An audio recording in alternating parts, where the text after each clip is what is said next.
Today we are going to be playing Stranded Alien Dawn. And so there are multiple scenarios available. Today we are going to be doing crash landing.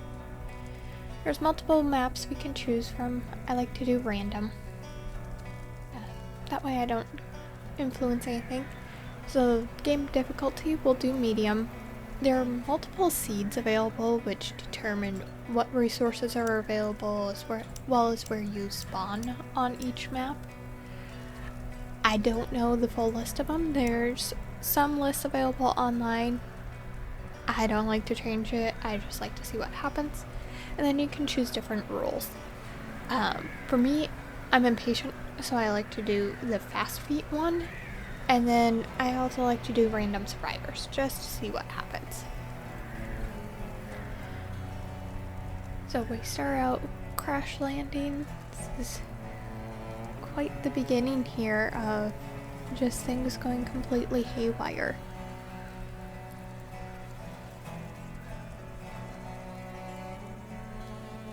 Alright, let's see who we have. So we've got Emmeline, Hugo, Laura, and Naras. And Naras has that little peace symbol up there, which means that he is not able to be combat at all. So each character has a little bit different traits to them and skills that they specialize in. We can find information about each one by clicking on the person and then clicking through the different things. Like Emmeline's really good at cooking. Hugo is a great farmer. Laura is also a farmer. And then Naras is just kind of peaceful all around.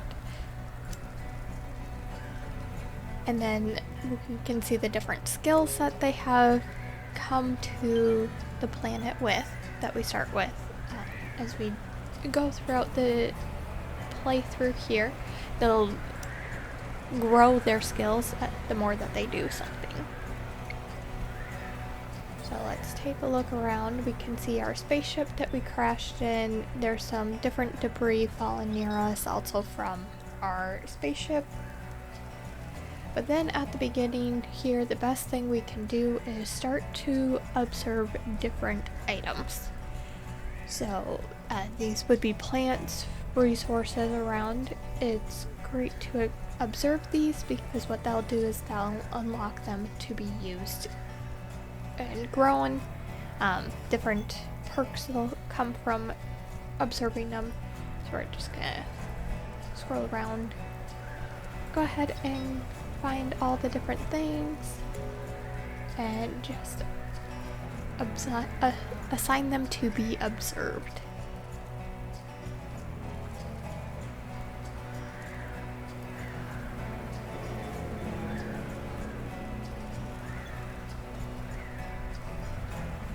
And then we've got some insect nests down there, which are our enemies. We want to avoid those until our combat is much higher. They do provide great resources for the future, but we are much too weak to do so now. So here, I like to change it from simple activities or priorities into assigning each one. So I like to make sure everyone is a healer. I typically just do 1s and 2s across the board based off of the skills that people have and what they say they're interested in. So that way I can dictate who should do what in what order. So we've got some construction, we've got farming, craft, tailor, assemble. I assign them now. They are a little bit lower in priority, like as far as ranking goes. So even though they're ranked 1, they would first construct and research and then go craft. So here we are setting up a schedule for them. Everybody needs to sleep, everybody needs to relax. It's important to give each person at least 2 hours of relaxation There are some survivors that require more relaxation. So it is also important to use those.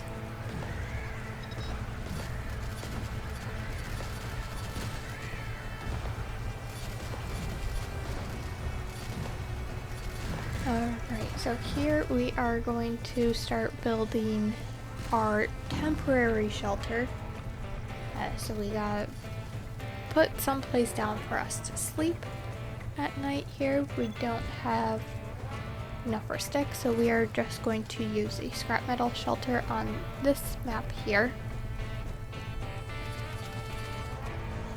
We're gonna put down a couple of them. Enough for 4 beds or sleeping areas to go in, as well as then some storage. So each person needs an assigned sleeping area, or else they will not sleep at all.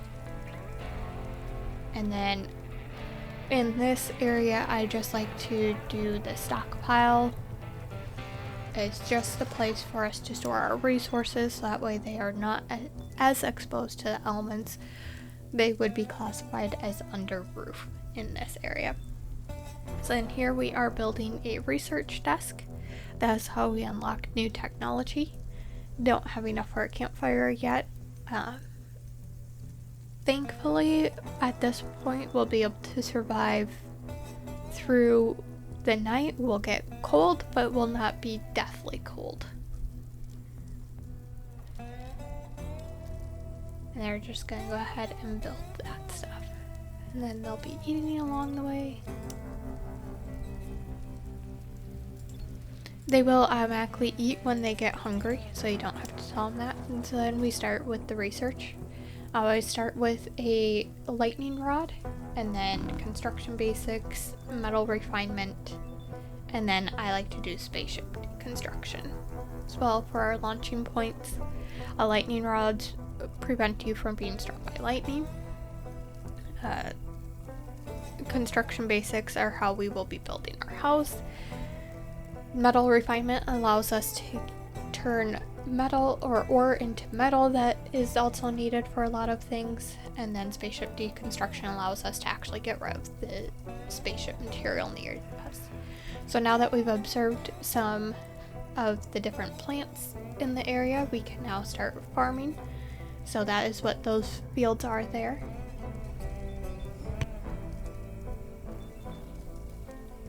And as each plant gets observed, we're just going to start adding it in here. This is how we will get food, as well as materials such as cloth, and then their skin bark, which can be turned into leather. It's great ways to do things. So then now we have built a cooking stove outside of our shelter as well. It's also important, so that way we can cook meals, because if you eat raw meals, you can get food poisoning. And then you need to use antibiotics to save yourself. And you can craft antibiotics later on. At this point we do not have it. There are some on one of the planets. There are cure plants which allow you to grow your own antibiotics too. So here I'm just placing down the lightning rods around the camp, so that way when a thunderstorm happens we don't get struck by lightning, and our crops and shelter also does not get struck by lightning.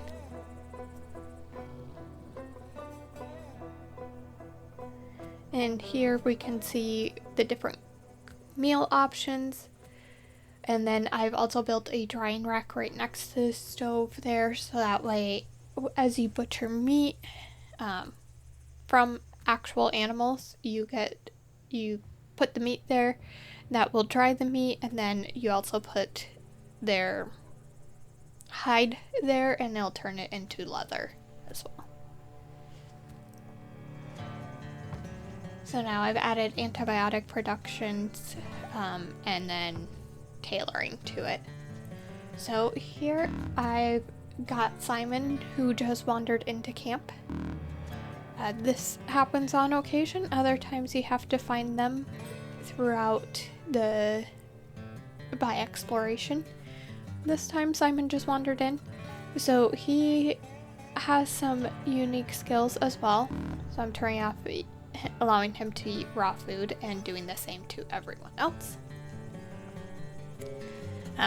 So he recovers faster. He is really good at research. So here I am just assigning his skills. Again, making sure that he heals. I'm taking a look, again, just adjusting any priorities as I need to. He is really interested in crafting and assembling, but again, he's also going to be my researcher.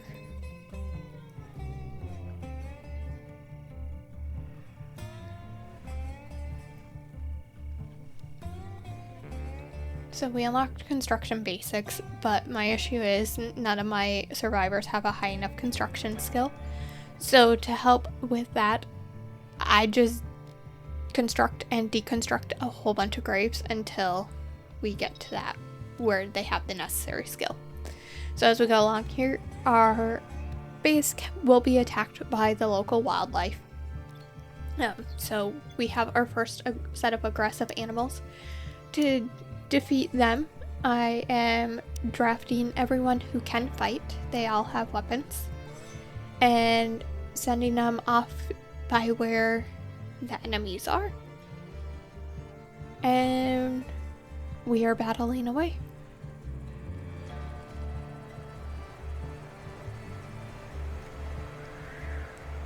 When having this on normal speed, there is battle music that also goes along with it, so you are aware of what it is, but it's also good to harvest their bodies, as that provides insect meat in this case because they were insects, which then can be used in recipes as well as for crafting.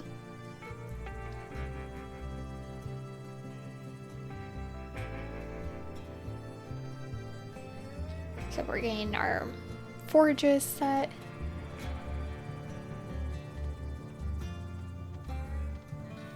Little pop-ups will happen along the way too from the different characters about what they need, what they're doing.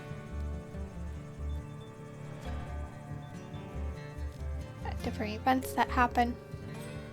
Alright, so here we finally got our skill up enough that we can start constructing our house. I like to just go a giant square. Makes it easiest for me. I usually build it the same way. Here we got to get stairs going up into the house. So I'm going to pause the game while I get assignments done and do the crafting, so that way I don't get attacked. I don't have people needing things along the way. It just is easiest. So on this map, stone is our most prevalent resource, so everything that I am building, I am going to build out of stone. So we enclose it in walls. And then we gotta make sure we add a door to the front, so that way people can get in and out. And then inside here, so the different building material has different strength as well as thermal enclosures. Inside the house, at the beginning here, I recommend using sticks for the bedrooms. This way, if you have heat or air going in one of them, it'll just spread throughout the entire house instead of just being confined to a specific room. So right now I am building all the different bedrooms. We have 5 survivors. Each survivor is going to get their own room at this point. They can fall in love, get married, and in that case you would want to combine rooms together.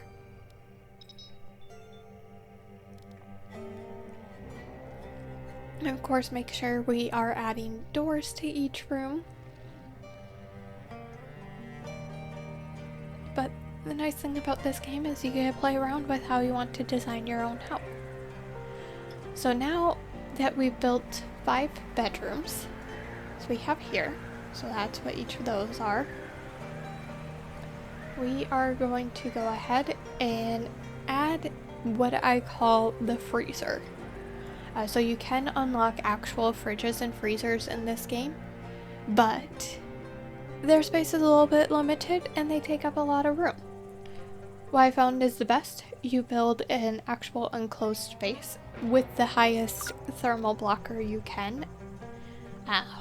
So in this instance, right now we have stone, so I just built a stone room. And then I'll be adding air conditioners and shelving to it at a little bit later. It's not ideal right off the bat, but what it does is it saves your food and space with taking less energy or power and less space overall. So I've added the ceiling to this, so now we are going to add stairs to go up to a second level. And I'm just trying to figure out how I want to do this. So right here, I've decided to put them in the middle. And what I am going to do is actually add a second story to this. Because there are flying attackers as well. So I like to build a bit of a lookout tower on top, or a second story. So this is where my people can head into to be able to seek shelter from the flyers. Well, I'll add some windows onto it as well, so that way they can shoot out the windows.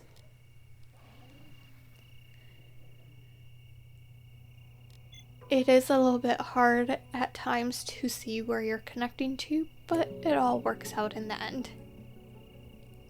So here I'm just adding that ceiling to that second floor. You can see I've got it covered in. And now we are going to add roof to the entire house.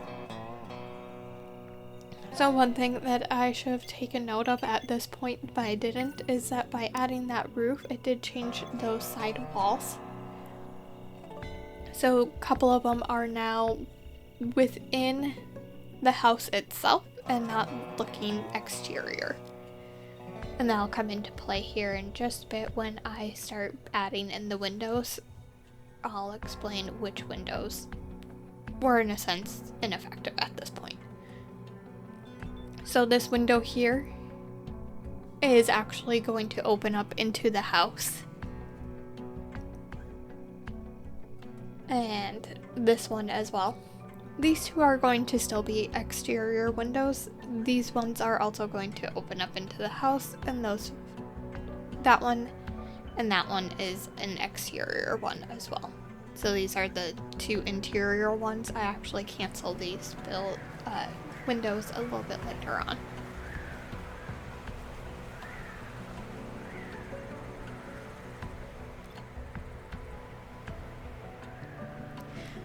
So here we are adding each room its own window plus some windows in the house itself. This allows light into this space until we get our electricity going, so that way our survivors don't feel like they are in a cramped space. Now the one thing that does is it also cools down the house. So on this one, the temps usually run a bit cooler, which means that we need heat more than cool. But we gotta do what we gotta do at this point.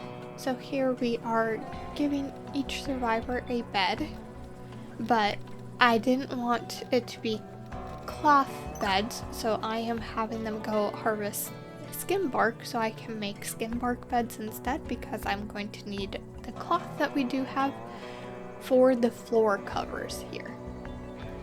So it is important to add floor covers, otherwise your survivors will indicate it is not a complete room. So I like to add carpet to the bedrooms, and then the rest of the space some type of not carpet. So because stone is most prevalent here, I am just adding stone covering to all of the floor as well.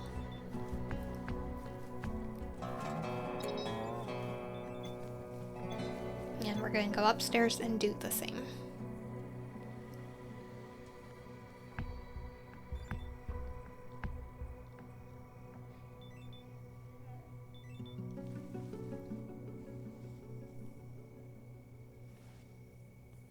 Alright, now that we have that built, we're going to add the shelves to the freezer and also outside of the freezer. So trying out a couple different layouts to see what I am most happy with for this. So rotating them, trying them the long way here, but then we run into an issue at the end because the survivors need to be able to go in between them.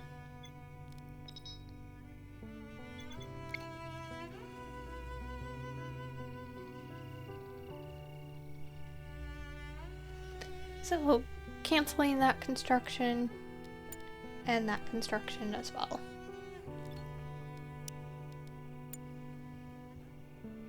So we are going to try going a long way a little bit more. And the big thing is also making sure I leave room on the exterior walls for 2 air conditioning units.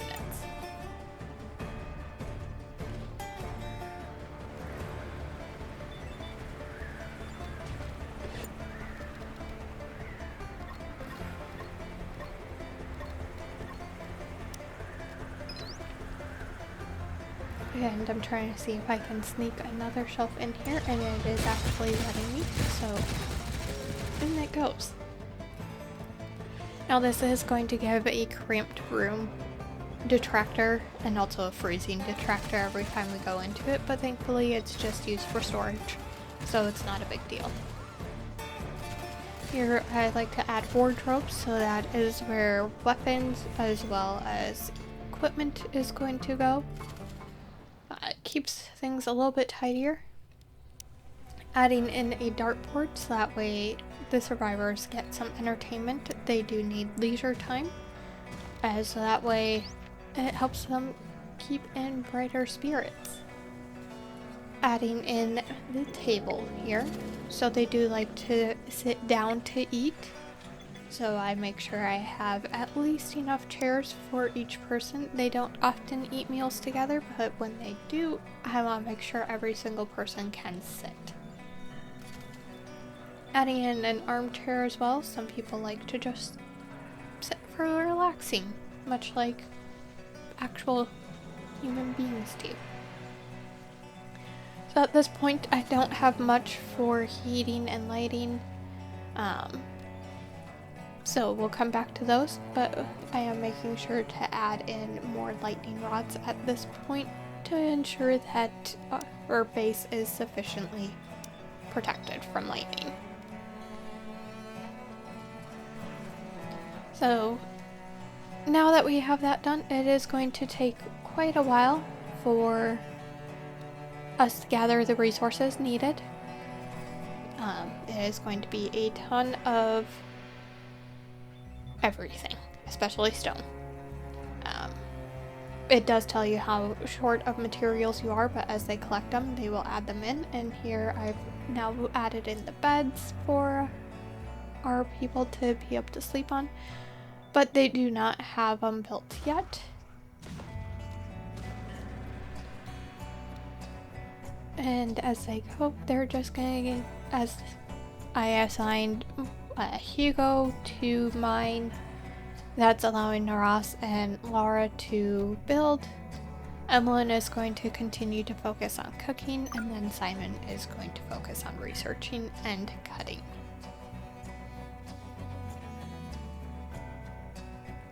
Right now Simon is solely focused on researching, but I am going to need wood and sticks here, so I'm going to change his requirements to help with that. Right now I am still short a bed, so Emmeline has not been sleeping in this round. But once we get the house built a little bit more, I will go ahead and direct someone to build a bed in there, so that way it goes right on through. And there we have a bed, so now someone can sleep in the bed and the others will still be out in the shack.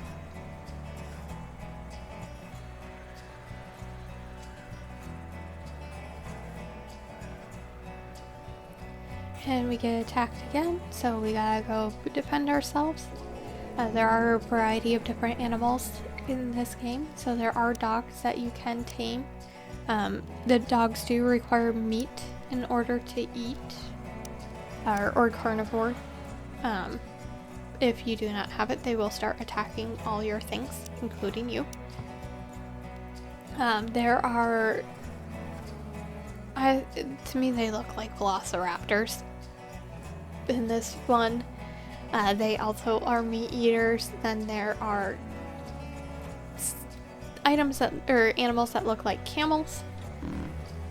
They do not eat meat, so I will be taming those. And then there are giant larvae, giant scorpions, and mantises in this one. Larvae you cannot tame, the scorpions you can tame, and the mantises are only aggressive on this level here.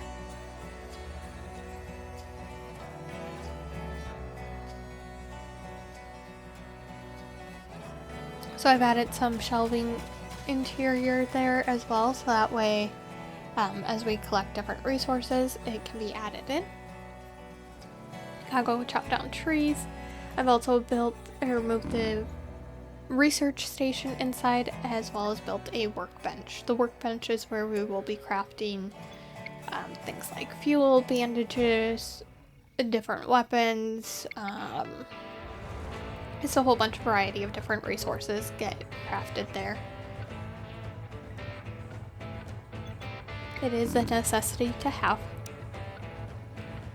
I've also built some fermentation barrels, so that is where we will ferment antibiotics. Those are from grain, as well as I'll unlock winemaking, pickling, and field fermentation. So as we go, different situations will happen. So in this one, a fallen rescue pod. In order to get to it, you do have to build this hot air balloon. And that'll allow you to explore different parts of the world and get different benefits from it as well. You'll send them out on expeditions and they'll come back with stuff. So Simon went out, he was too late, so then he just did some scavenging. That is how you can also get different survivors, is by going out on expeditions, and sometimes you'll find them and off they'll come back to you. So here we've unlocked the power grid, so we are adding power poles all the way around the base. It's important to make sure that any of your lightning rods are connected to a power pole. You can see it by there being a little line going at the bottom. And then what they'll just do is go ahead and connect it all together. Eventually we will get batteries and power, solar panels and wind turbines unlocked. And we'll start building those, that way it'll harvest energy, and when the lightning strikes the lightning rods into the battery, it'll go.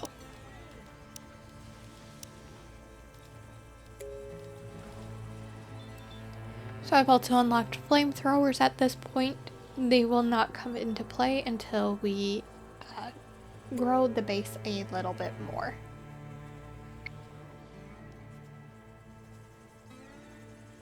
So we got attacked again. We'll go ahead and harvest those things. Naras decided he had brain parasites along the way here and needed to heal those. We've unlocked that ability. And we are just continuing to build. Send him out on expeditions. So Hugo went, he found the campfire. So someone was here not that long ago. Different options will determine what happens. I always like to try to get as many survivors as I can. So he didn't find anyone, and he was like, hey, let's just get out of there.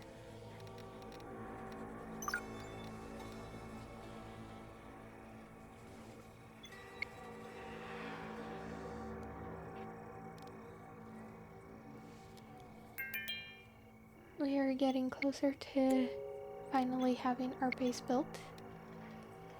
Now that we have beds, I've gone ahead and deconstructed the beds within the shelter, as well as moved the stuff that was out there inside, minus the stockpile. I will be adding more stockpiles out there and then adjusting what is allowed to be stored at each one. So in the freezer room, it will only be food or perishable items. In the main house, there it is going to be everything else but construction materials, and then outside is just going to be construction materials. When you hover over each individual item, it'll tell you how it's best stored, and I base where I allow it to be based off of that. I also make sure to have my people keep scavenging the spaceship debris around. It does contain vital resources. That's how we will also be unlocking electronics, CPU cores, and other various items that way. That's also where I like to scavenge my weapons from. I try to avoid having to craft weapons if I can. They do take a lot of resources. On medium, you can get by pretty well. If you go on the harder ones, you are going to need to stockpile weapons and probably create them yourselves. So here he has decided he has sleep parasites. These do happen on occasion. So he's like, hey, I could try and kill him. And I go, okay, let's do it. Sometimes it will actually damage him, but this time we were okay with it. To see what happens, you can always click on their character, and on the heart one, it will show what is impacting them. Different characters do come into the scenario with ailments already. So for example, Naras has asthma, so different things affect him that way. There are some who have cognitive declines and things that way already.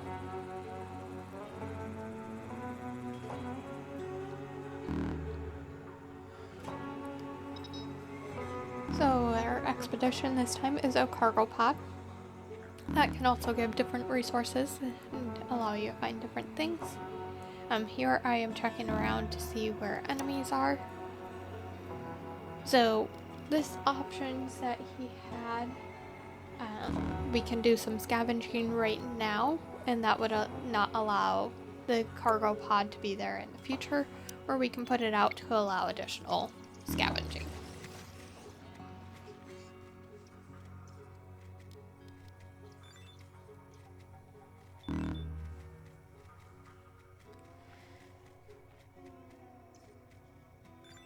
So we are now starting to bake concrete as well. That will be used to upgrade the house at various things. So I'm trying to enclose the freezer room a little bit more into concrete, but also move other things inside. And then also work on constructing concrete fortification. So with this concrete fortification, we do have the wood one unlocked already, but because this map has such limited wood resources, I do not want to do that. So I was holding out for the concrete fortification. That little platform that I just built off to the side is needed to complete the scenario I was planning out, where I wanted things to be located already. So here, starting to build the concrete fortification around. You will notice I build it in two different ways. So I've enclosed the garden area on one side and my house with a different area on the other side. This is leaving a gap in the middle for creatures to come through and will be the quote-unquote attack zone. I'm adding a second layer of fencing around, so there I am placing the flamethrowers and some traps. What I did mess up on this one is I did not leave enough room around, so when you build this, you want to, through the mazing area, you want to allow at least 2 to 3 squares between them. That way the creatures actually go through. And then here I am building up platforms that will be where I place the turrets.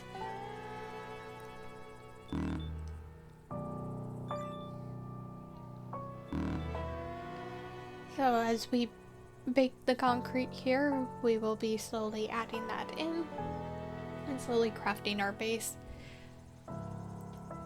And Simon got a common cold, so he needs to just not sneeze in people's faces.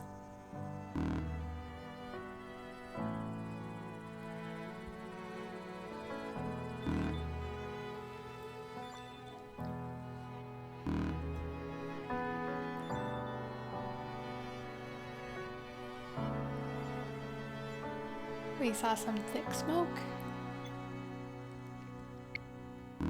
So here I'm placing the batteries, and then I will have the solar panel area there. Just went up to the crash site and found a dead body, and they got attacked by something. On this one, what's the worst that happens? Bury them and do some scavenging.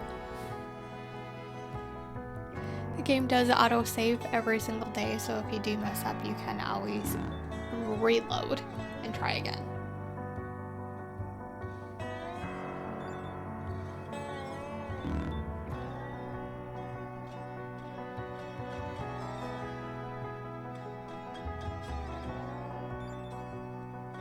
And we are now being attacked by one of my least favorite enemies, so that was a Juno.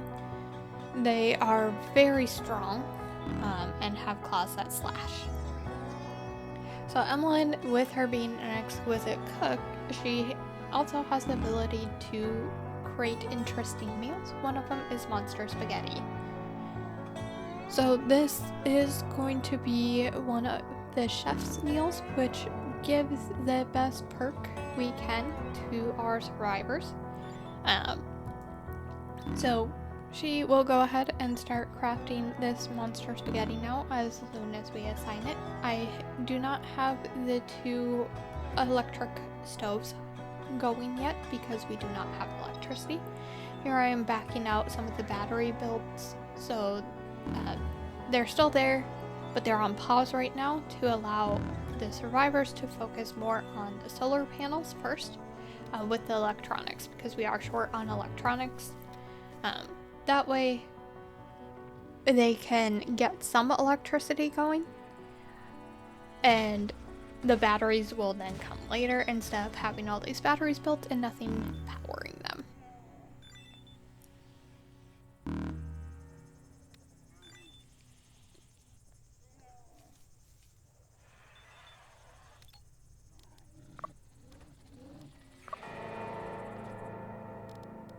And I've built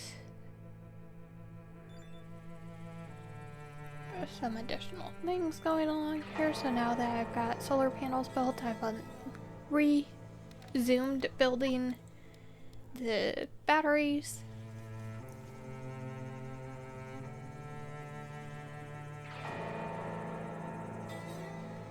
And we do have to watch again for hypothermia on this one. It does get pretty cold overnight and they can start to experience life-threatening hypothermia. Simon did have a little bit of a hidden knowledge for power cell research. So he knew how to do it and just didn't share until now. So that we're telling him to go ahead and give us the info. Now, power cells are needed at various points for various constructions and uses. We will be needing them later on in order to complete this scenario.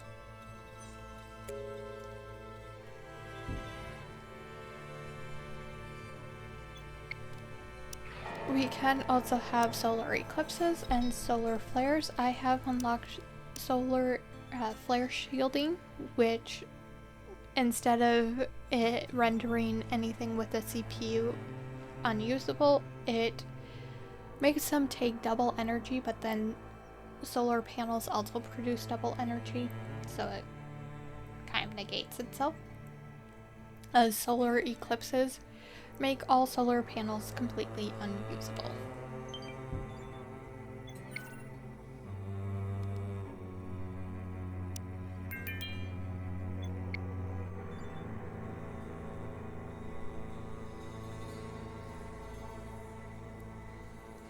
And just rearranging some of the things I'm researching.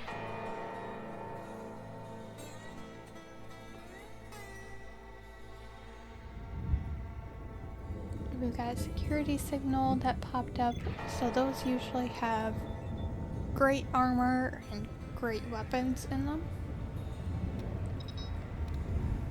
So off we will go.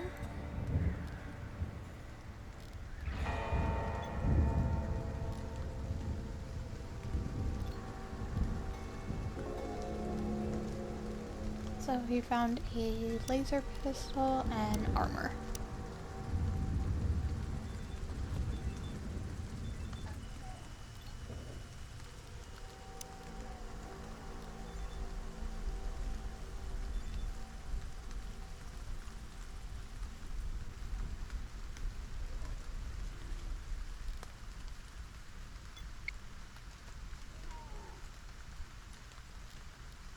And we're getting attacked again.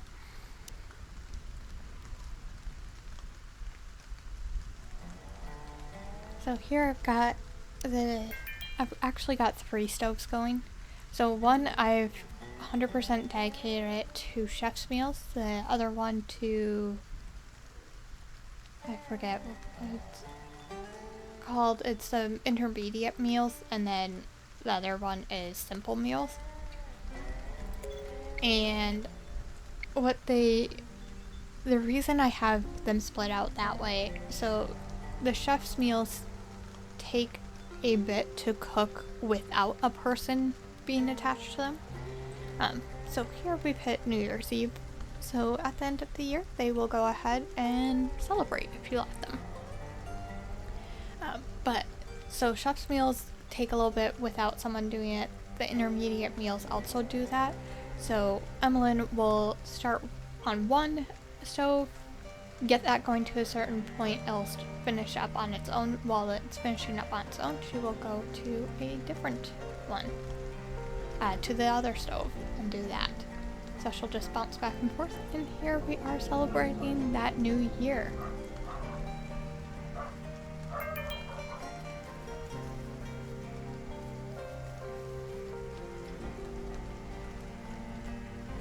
So cute how they celebrate New Year's.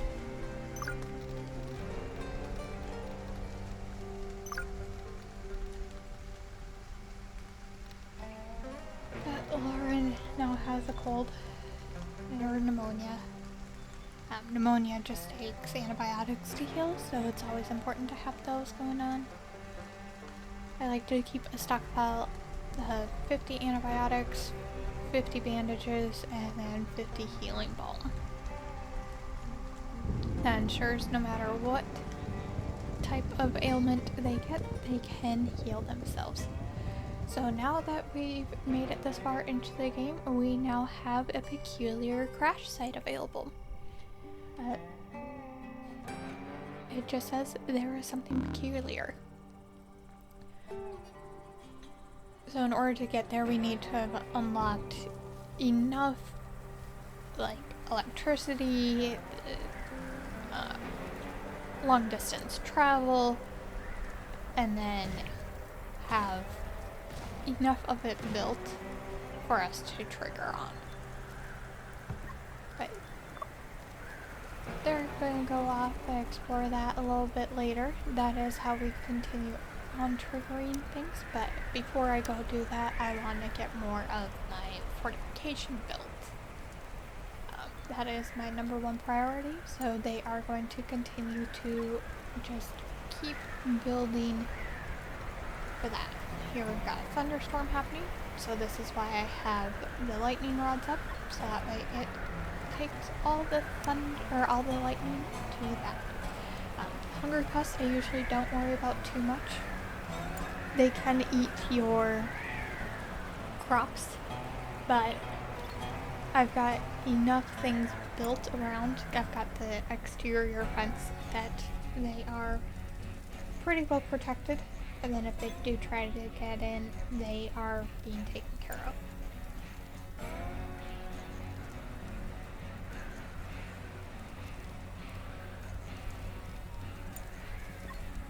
And here I've got the air conditioners being built. So that the air conditioners are more like mini splits. So they do heat and cool. They keep the room to the set temperature that they are on.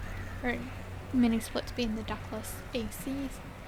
So here I am going to send Emmeline off to that peculiar crash site. They will take food with them. They are able to sleep while they are going. And now we do have some weather events. So while she was there, she wanted to investigate. Doing so, I found the remains of a communications hub. With some effort, I was able to pull out an intact orbital radio core. We need to research, and that will allow us the construction of orbital communication devices and contact any ships that pass over the planet. So that is how we are going to be rescued. So right now we are in a severe heat wave. This means that it does get hotter. We do have tachyon sources that also pop up. Our sensors are reacting to the repeating bursts of tachyon radiation. Through some effort and pinpointing, we can find that. Those are important things to go ahead and send off. We get perks from doing so. So anytime you do have those pop up, I do recommend sending someone off. Right now I'm holding off due to the severe heat wave. The people are not equipped to be out long without the proper equipment to be able to withstand the heat. They can get heat stroke from being out too long, and so that is what I'm waiting for at this point, is for the heat wave to pass.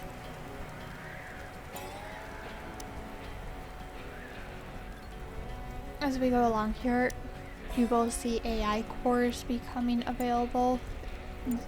I always like to do those because what those do is it will allow us to unlock service bots later on. Also unlock the drones.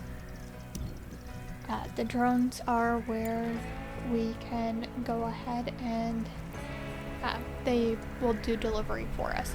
So I was sending someone off to the tachyon source, but I canceled it because we went from a severe heat wave into an extreme heat wave. So as we can see, Hugo just had heat stroke pop up there. It's important to make sure that they can get back inside where it is cooler in order to survive that. I've also got 2 ACs going in that freezer room right now. I've set them both to 14 degrees. And now we have a spaceship debris crash. This is just a regular debris crash. Sending someone off, we can get supplies and different items from it that way. So Hugo was just in life-threatening heat stroke there. And that is what happens when they get too hot from being outside for too long. Can also happen indoors if you do not have AC set up for them. So I do know that I am going to need more electricity going. My solar panels are not going to be enough to sustain things, so I am building a wind turbine farm as well. It does take quite a bit of resources, but it is important. And I know I am also going to be needing fuel, so I am going to be taming some of the camels here. So I'm building them shelter. I realize, oh shoot, I cannot get them through with my things built, but I did get attacked, so we got that.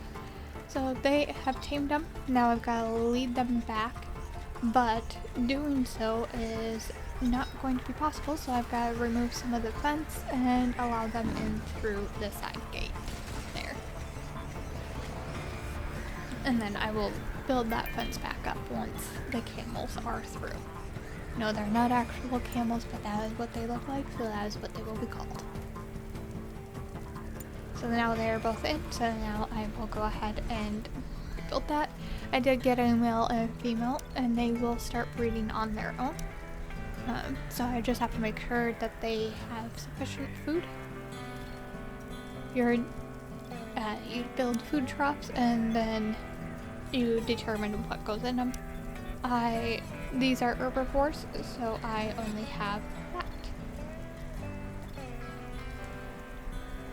So another type of situation that'll pop up is a shooting star. It can be anything from debris or a meteorite, which is ore. Depending on where I'm at, I may go to those, I may not. This one I am not going to. I have no need for it. So off we go. So in order to unlock the tagging source here, we do have to research the ancient language for that. But it is worth the time to do so.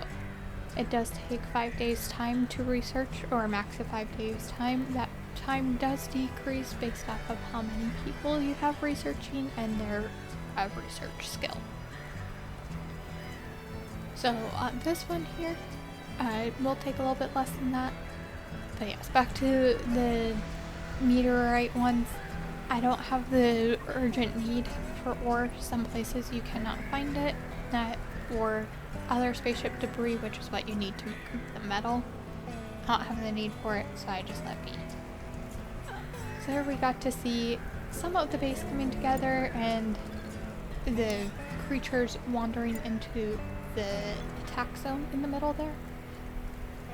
So I've got flamethrowers built, so they have to go past those. They do burn them, which obviously helps with things. And then I have traps down, so the traps hold them in place in front of the flamethrowers.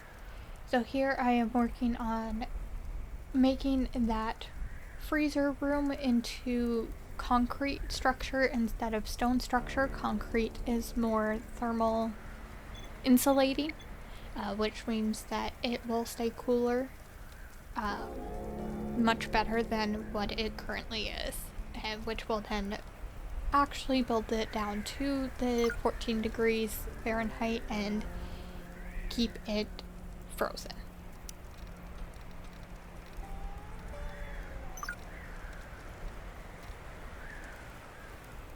We are back in a severe heat wave again.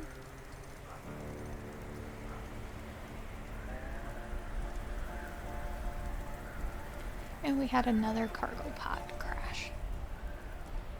So sending people off, you unlock the crash site. If you don't send people off, it will just disappear and you don't get whatever resources were there. Each place is a limited number of times you can go to it, as well as the travel distance varies.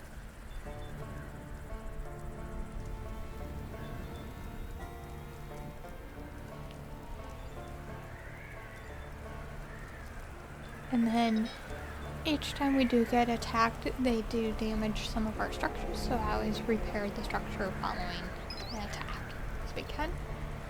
Once I build those delivery drones, which are in between the shack and the hot air balloon, it will automatically deliver the resources needed to repair those structures to it. And then the service bots will actually go and repair the damage themselves too.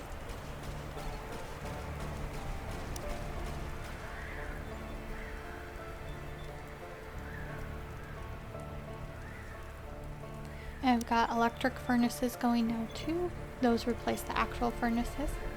And Laura went off and explored that ancient alien ship, which is going to just give her a little perk there, increase happiness. That's what that does, but that was because we did the Tachyon source ancient language research. She was then able to go explore that, and then going to the Tachyon sources in the future is going to help that out.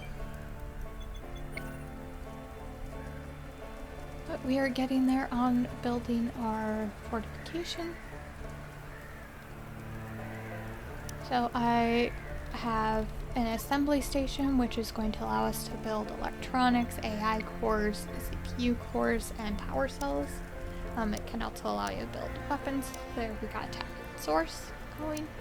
I also have a tailor station, and then a workbench and a research station built inside there.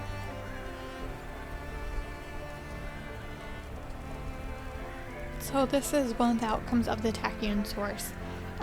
You can use a machine or you can dismantle it.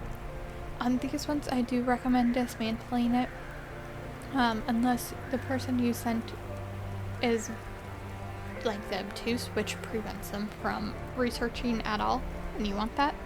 But by dismantling the machine, what you actually get instead are a whole bunch of other resources.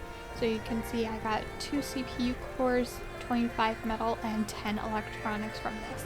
These are things that are a little bit harder to build. They take up more resources, and there are things that are more of a hot commodity. So by doing the dismantling, it is allowing us to gather those resources easily. And here we are being attacked again. Got that taken care of. Just gotta go repair those things. We've got some hypothermia going on. We are almost done building that exterior of our base.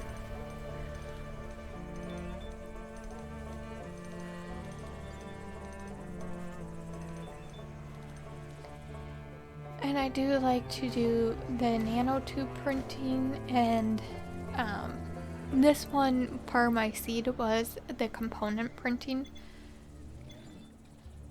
which allows us to print electronic CPU cores. And that, I actually don't use it for that in this one because I need the actual nanotubes themselves.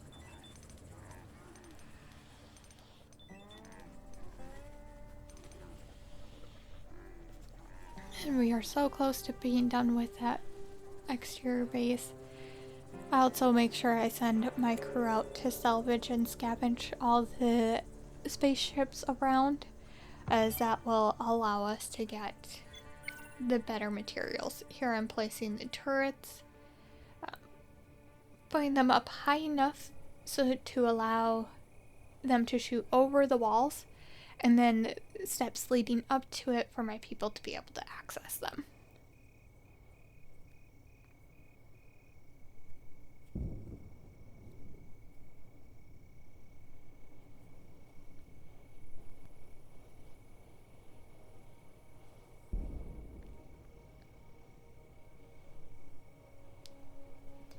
And we're researching the orbital radio, so that is going to be needed. We're getting attacked. We can see they are currently going through just fine, but we do have to continue to build our little maze there, and that will continue to get adjustments throughout as we go here.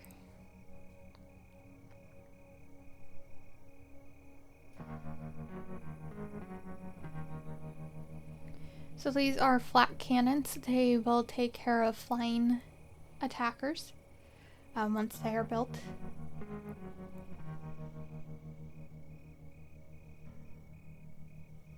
In here I'm doing some shifting around of things. Sending someone off on an expedition.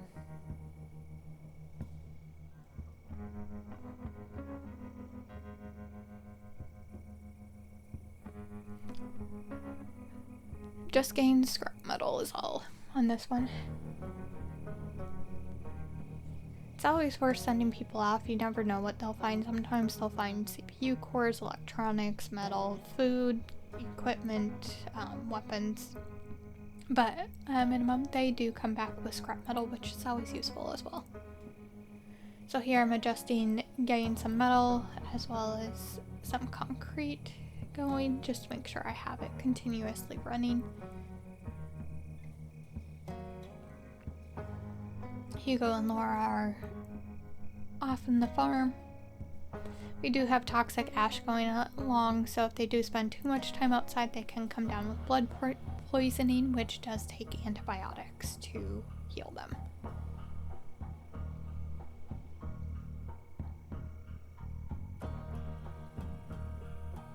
Now that we've got the orbital radio researched, I did place that landing pad on that platform. That does take a very strong base, which concrete is, which is why I had already built that. It's a 7x7 platform, which is the exact size of the landing platform.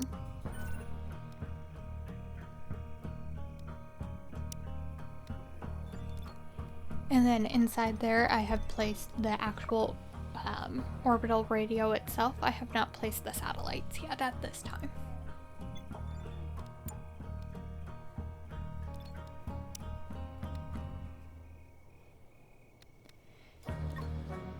I'm holding off on placing the satellites until I get a little bit further along in some of my defense construction. For the sole reason that once you do that and it goes active, it will go ahead and trigger additional attacks.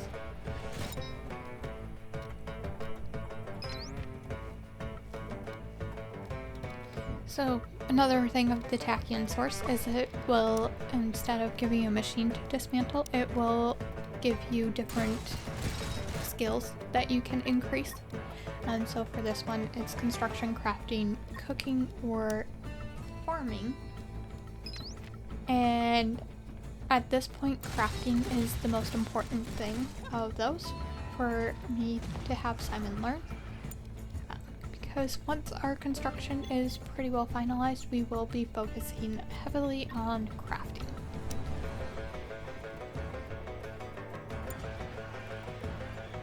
So I'm shifting things around because the enemies did not go through my maze as I had planned. So I am trying different things, deconstructing a little bit. Like I said, when I built this at the beginning, I did not have it planned out sufficiently. They do need to have at least 2 spaces to be able to wander through. And with the way I had it constructed, it did not allow it.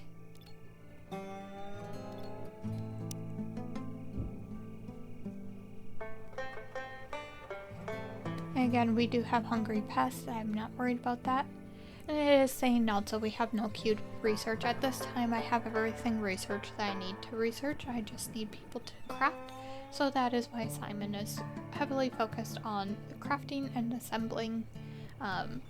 He'll be tailoring clothes as well.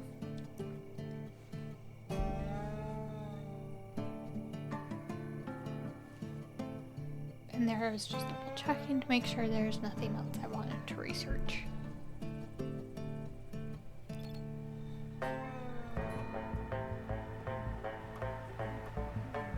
Here I'm making sure I've got things being crafted as I needed. And new insect nests do appear from time to time. And there I'm deconstructing those windows upstairs that are unnecessary and closing them all just to make sure I keep the heat in. So now we do have our first set of flying insects. If you can, take them down early before they even get to your base.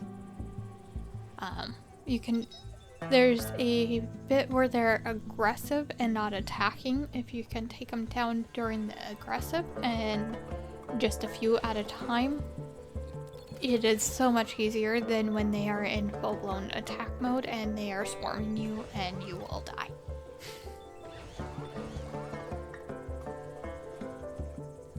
So it's New Year's Eve again. We're going to be celebrating that here.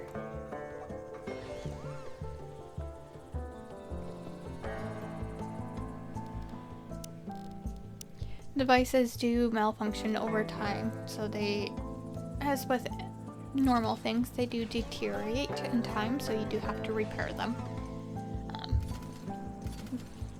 As you go along and have the different resources available, it will automatically, your people will repair them on their own.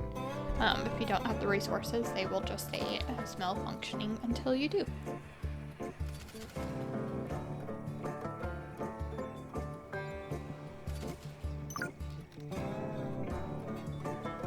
So I do have lights built in the house. You do have a day-night sensor available, that by having that you can change the lights to be on the same sensor as it, so it will only turn on during night if you have the windows open. However, because this planet, the temps get so cold and the ACs are the only way I have to maintain internal temperature, I do keep the windows shut, which means I do want the lights on all the time for my people to be able to see.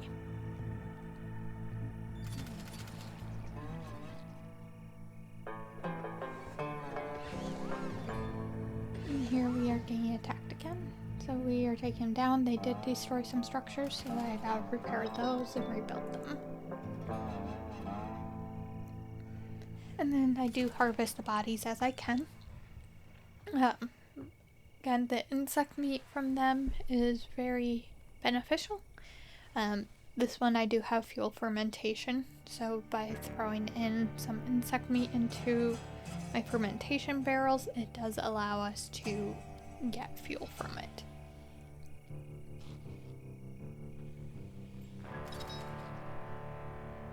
We do have a dust storm going on right now. What that does is it slows movement and makes them slightly unhappy if they're out in it.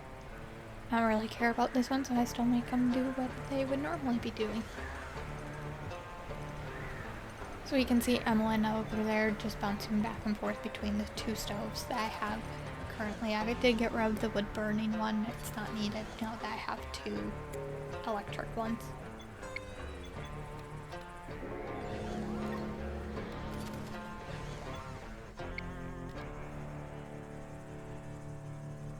Just sent Horace off to scavenge. They do have physical, a skill that's called physical. The person who has the highest physical strength should be the one you go off to send off to expeditions that you've already unlocked the sites for. So by that I mean you went there initially, like you told them to put out the fire, and then you unlocked it for future trips. On those future trips, that's where you want to send people off with the higher physical strength, so that way it gets the most scrap for it. And here I am just adding a second layer of defense because that part of it keeps getting attacked, and I want to make sure I protect my camels as much as possible. They can die by being attacked, they can die from being old age, they can die from starvation. So I'm adding just the second layer of defense, or third layer of defense there, just to help reduce the amount of times that the fortification there is getting attacked and to make sure enemies are not breaking through it. We are back in Toxic Ash. I did forget to mention earlier, you can craft gas masks, which will help during Toxic Ash. I don't bother with them. I just make sure people come back inside frequently enough that they don't get impacted by it. So I did just get a mech core there. You can use it to unlock combat mechs, which are essentially transformers that people can hop in. They're giant robots, kind of tank-like things. Or you can disassemble it. At this point I chose to disassemble, and I got electronic CPU cores from it, so that way I could continue to progress into the other things I was crafting. So now I've placed down the 2 satellites, and what this does is I need those instead to be able to complete this scenario. So we've got the actual radio built, but right now it will not work because the orbital satellites are not functioning yet.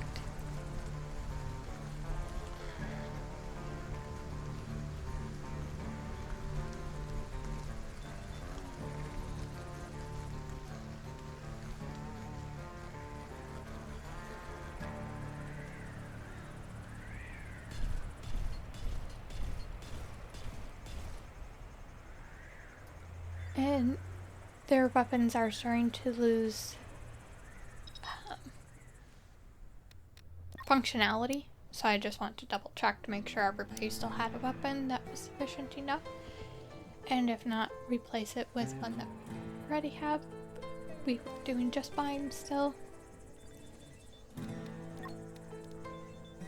They have crafted clothing along the way, and as clothing was crafted, they went ahead and added it on. Otherwise, they will pretty much be running around in their skivvies. So these are carbon wind turbines here. They produce much more electricity than regular wind turbines, and then they also are stronger structure-wise.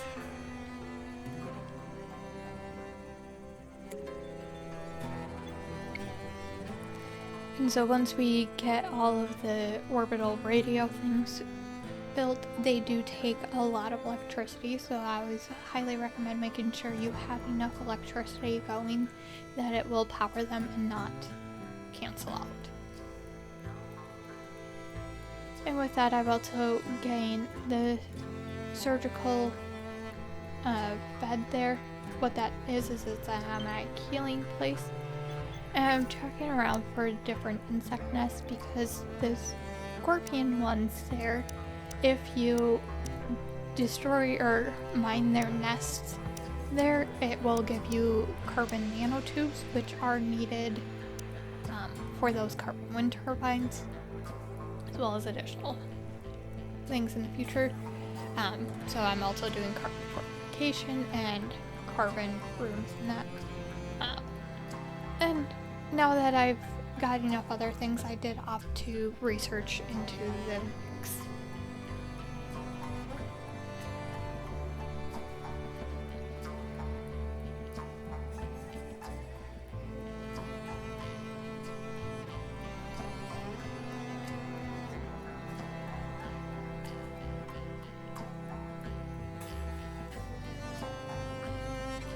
You can go ahead and restructure your fortification into higher things. I'm not going to waste all that carbon on this one. I'm just keeping concrete fortifications. It's sufficient for this medium level. If you do more difficult levels, you do want to go ahead and increase to that carbon.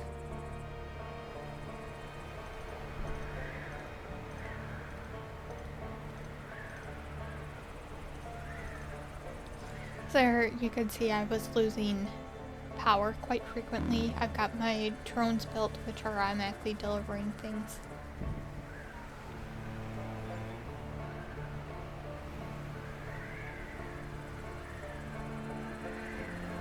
Here I'm being attacked by the mantises. They can be a little bit more challenging as well. They are, especially the large ones, they will cause bleeding if they attack your people, because they do slash. And bleeding, you can bleed out. So that is why it's important to have bandages available. Right now I am having power supply issues, especially overnight, because my solar panels are not functioning, and I don't have enough wind turbines to power everything.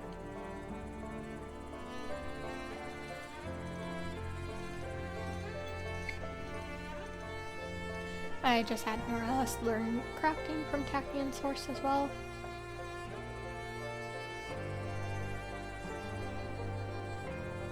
And I did just add a field of hay right outside the camel enclosure.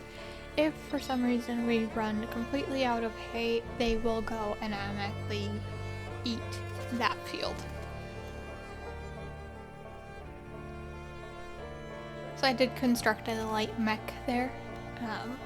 What that does is you can put a character into it and they will use that to fight. It does have better armor to it, so here I am going and taking out one of the insect nests that was nearby, and you do have to have the mech jump over your fortification to get in and out, because I do not have a big enough gate on the exterior for it to just walk through, but it does come in handy.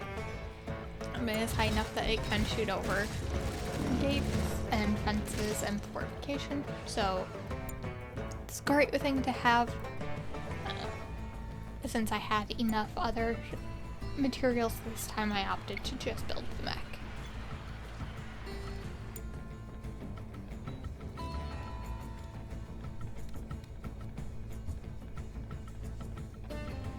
So each nest formation, so the one that I took out there only had a couple, but what it does is it gives 100 carbon nanotubes. And here I've got the security signal that popped up again. So this again is going to be weapons or armor.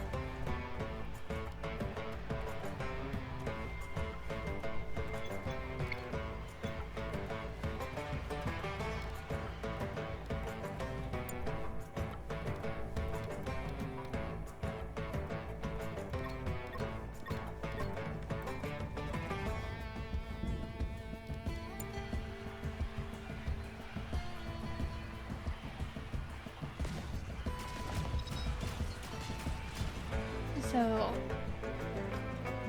here I can either look for survivors, or I can put out the fire. This one is a more difficult challenge or option to choose from.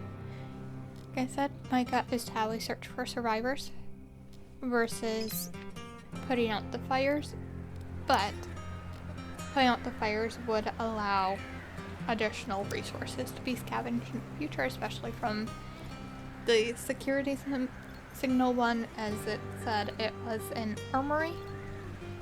And if we don't put it out, then it will burst.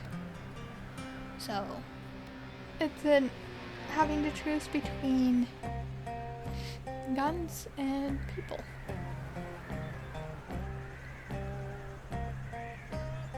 So with that, I did choose to go look for people. So we're going to go ahead and click on that chance for survivors is small. And I did not find anyone.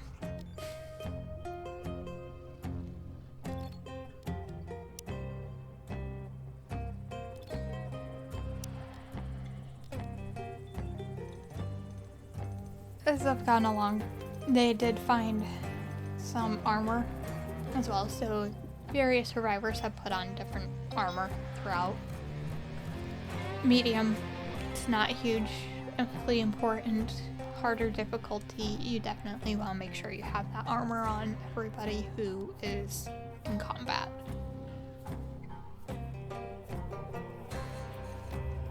If people do get injured, they have two options. They can either go and await treatment. Now that I've built that surgical bed, they will go to that surgical bed to await treatment and it will heal them. If you don't have that surgical bed, they will just go to a regular bed and then someone else will need to come and heal them. The other thing you can do is you can assign them to heal themselves, which means they will go and gather the items needed to heal, and they will do it themselves. The one thing to be mindful of is if they're too low in health and bleeding significantly, they will move a lot slower, which means that they will not heal themselves as fast, and that is something to be mindful of.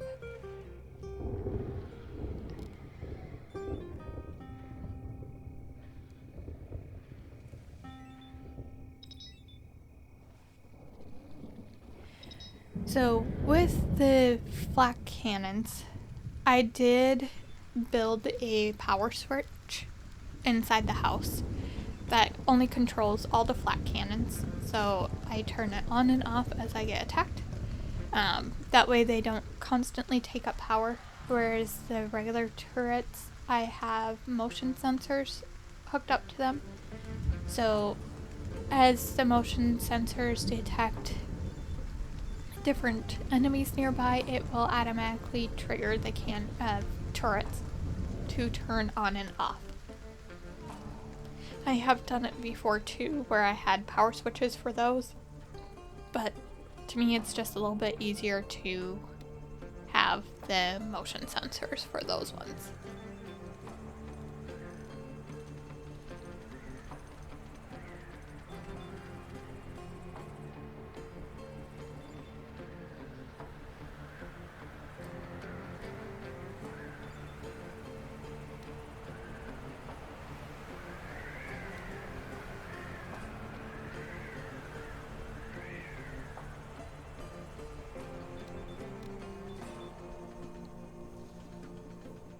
And we just keep getting attacked.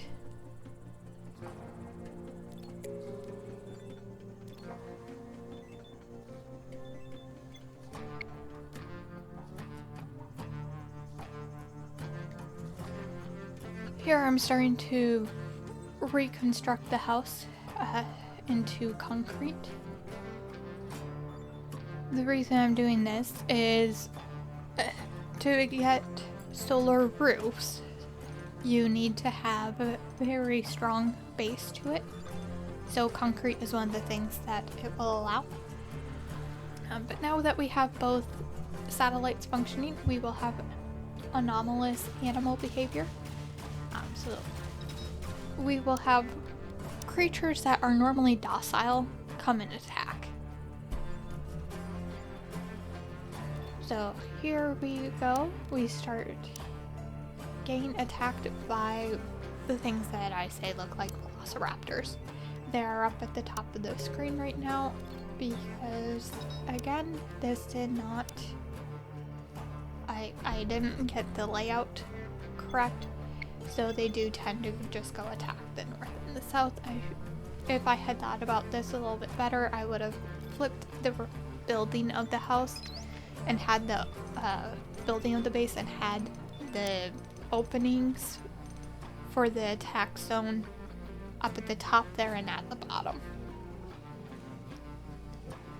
But yes, here we are reconstructing everything. We're gonna just keep building concrete over and over and over again, so that way everything will need to be reconstructed into concrete in order to get my solar roof. So that does mean the sticks walls also need to do that. I did throw in some vents in between, so now heating and cooling will transfer easily between the two.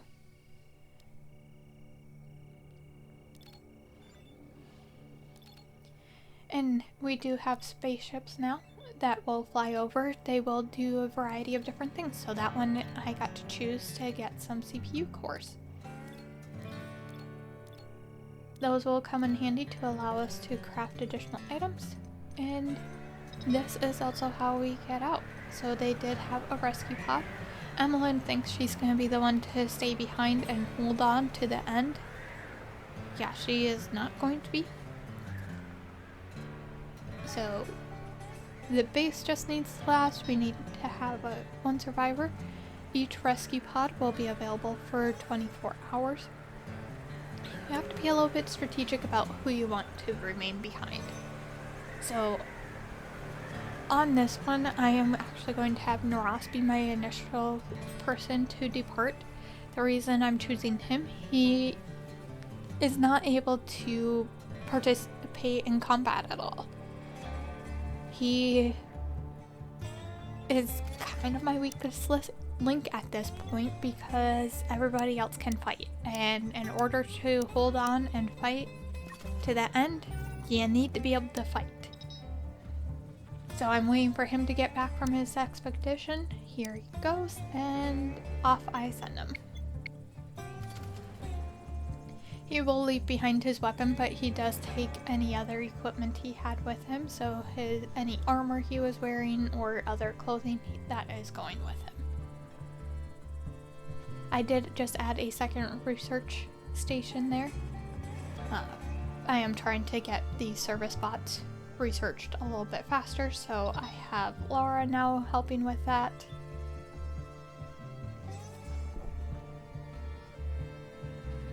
And here I am figuring out what is needed to reconstruct it. It is a little bit finicky doing all the reconstruction, so sometimes you do have to highlight the whole thing and go piece by piece, bit by bit.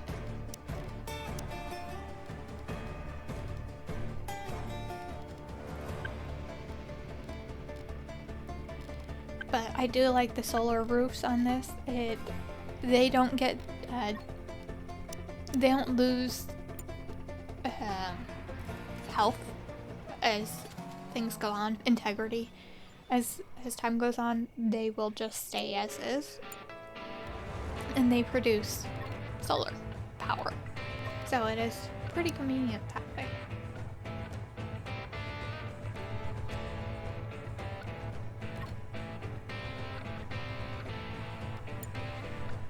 So spaceship just dropped some supplies again. Here I've unlocked the service bots. So I start with the regular helper bot, service bot.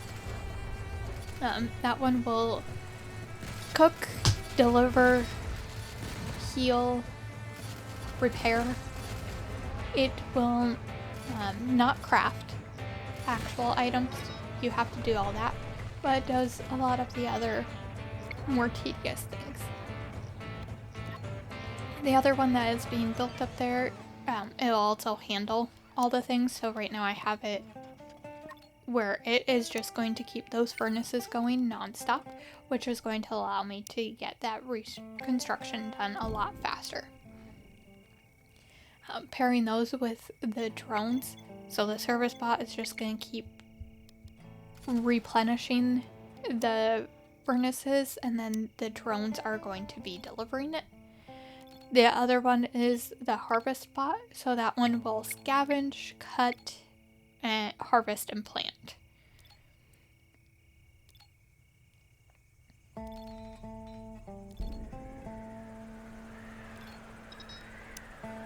And right now I need silicon to help finish up my solar roof, so I'm going around and harvesting all wild plants because I don't have enough. And here the spaceship is dropping weapons, so I opted for a railgun sniper. There are different types of weapons, so there's laser pistols, railgun snipers, and then pulse rifles. These railgun snipers are the most powerful ones, but they are a little bit slower to fire. Pistols are faster to fire, not as strong. And then the pulse rifles actually are stun guns, more or less. So they will cause the creatures to just pause in their tracks. So there I sent Emmeline off, and as she was the next one to go. She didn't have a whole lot of purpose anymore, especially now that I have the service bot that can do the cooking. So I just didn't have a need for it, plus I have a ton of food available right now. So I just didn't have a need for her.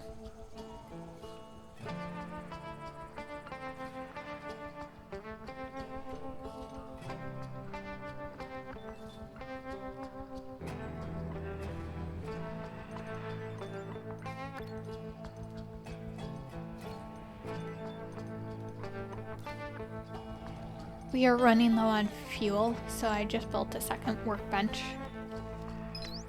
And this way I can have everyone just focus on fuel. There they just dropped some silicone.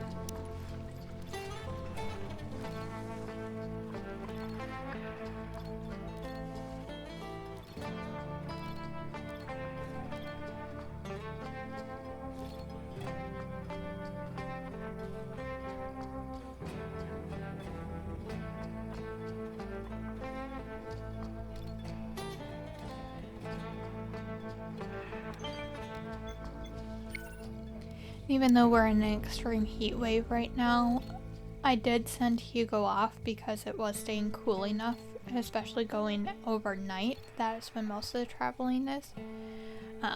We also have meteor rain that was just popping down there that gives ore. If you go find it, it will also kill you if you get hit by it.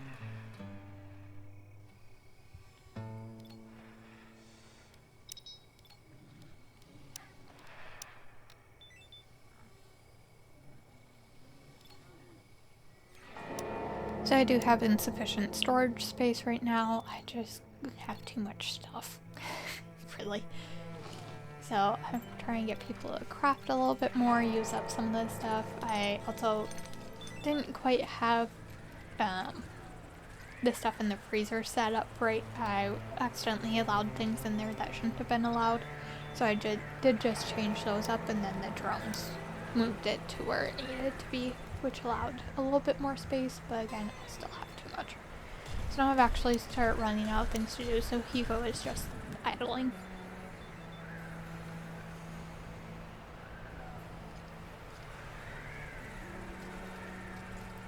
And at this point, we are just holding on, waiting for spaceships to contact. Because I have the service bots, they will also handle anytime a spaceship comes by. Just tell it to contact them. We've got a rescue pod. I'm gonna send Hugo up on it, so I'm just waiting for him to come back. Lara and Simon are my two best ones right now, as they can pretty much handle everything. Simon is the expert at crafting and researching. Lara is great at farming and crafting and construction. So Lara is actually going to be my final person that I have. So she is just hanging on here until the end. But we are going to continuously get attacked at this point. It is going to be pretty regular in the game, so it's just a matter of holding on. Again, I keep having issues with my base because I didn't plan it out very well for the construction, allowing enough space to go through. So the enemies are not going through the maze like they're supposed to. So I keep editing or adjusting it. Hunger pests, again, I don't worry about. Eventually they'll make their way into the traps and they'll take care of themselves. The most challenging thing is people and bots that reset the traps can get injured, because as they're working on resetting it, new ones are coming in and triggering the flamethrowers to go. So I am also building a defense bot there. So that one, you can give it weapons and it will go and attack on its own. But it cannot see over the fortification there, so I've just built a couple of towers so I can send the bot up the towers and it will be perfectly fine. And it'll be able to assist in the attacks then. So here we have a spaceship. I sent Simon off. I opted to keep Lara behind because she does have that construction capability. She's a little bit better in combat. She can do gardening, and she also can craft. Her craft skill was not as high as Simon's, but the construction was the big thing at this point. So quite a few of our carbon wind turbines have gone down because I don't have sufficient carbon right now. So I am trying to get the fuel built up because in order to make the carbon through the printing system, it does take fuel and metal.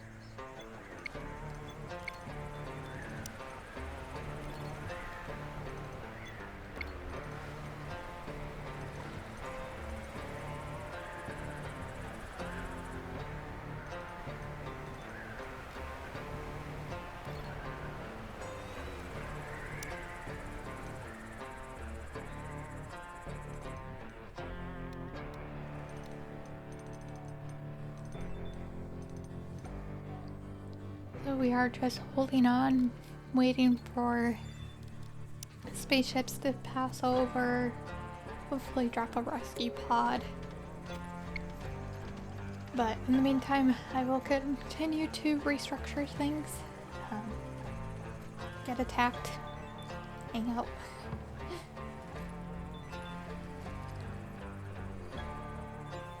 There she went and used the surgical bed to heal.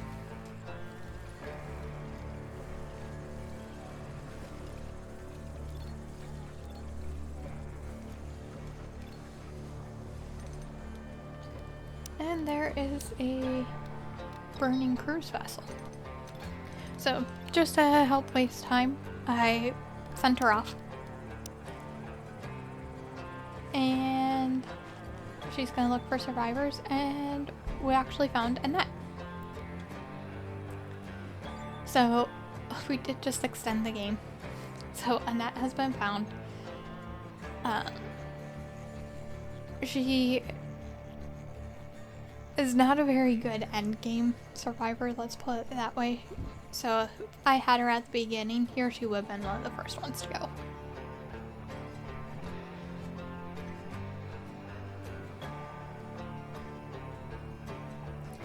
But like always, I'm saying the schedule. So for her, she is calming, compassionate, she moves slow. It does have a little bit of a backstory for her. So, she was raised in the late 50s when the ABKOGs went bankrupt. Her wealthy relatives refused to help. Basically, she ran away from her family and ended up having to become a maid.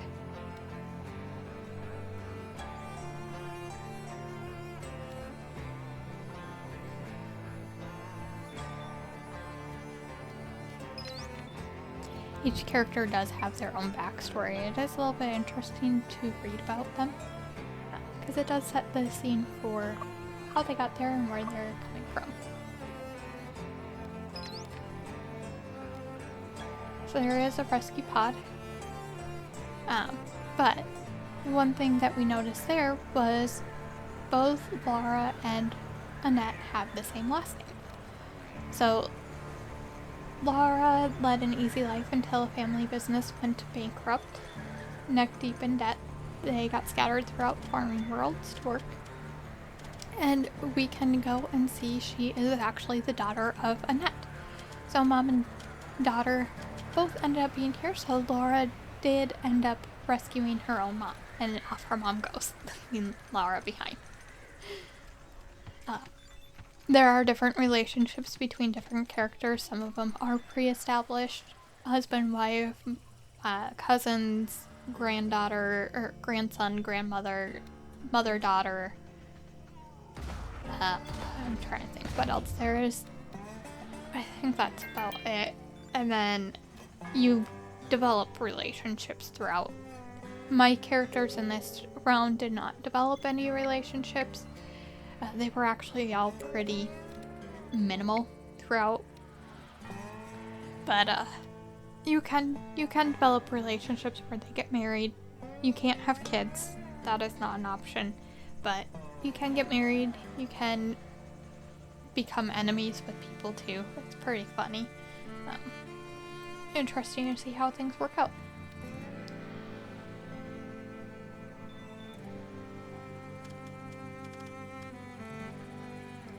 So here I'm having mining of ore, just to help go along, keep things building, keep going. I just adjusted her schedule because at this point I really don't care what she does. I want to make sure she gets enough sleep and relaxes. If she works, she works. If she doesn't, she doesn't. I don't have a need for it. The big thing is just keeping those orbital radios running and satellites running at this point, because that is how we will get rescued. If they do not keep running, then no rescue.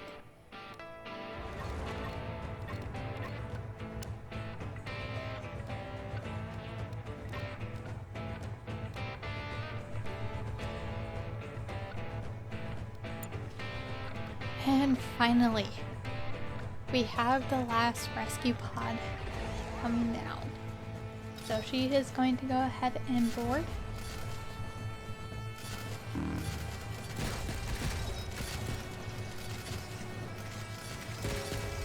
And we have victory. So, and it does break down everything that has happened and when it happened. So different things we learned how to grow, which is going to be the beginning. Research things. So interesting rock is ore, shiny rock is silicone. Construction, different research breakthroughs. The Tecalti or whatever, those are the velociraptors.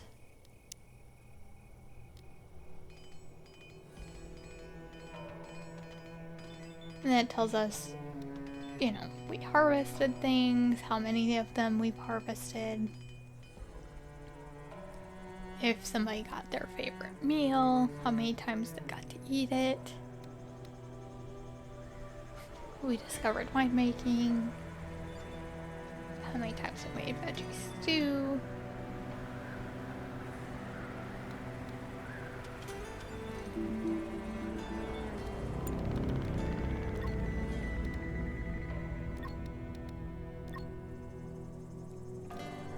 I did build them a dartboard board, so like Evelyn got a bullseye once. Noras at some point was romantically attracted to Laura, but she didn't reciprocate. And so then when we got attacked, there's Noras leaving the planet.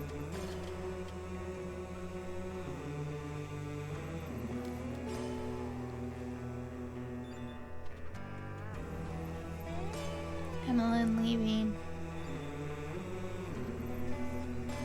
Hugo leaving. Crafting defense bot. For some reason Simon got skipped over on this one, but Annette left and then Laura left. And then it does give us a rundown here with the last survivor out of the planet you have successfully, and then it tells us everything about what we did, how many things we built, what we researched, how many times we were attacked, what our favorite thing was, and then back to the main menu. So with that, I want to thank you so much for watching. If you can, please like, subscribe, comment on this video if you want to see more of it.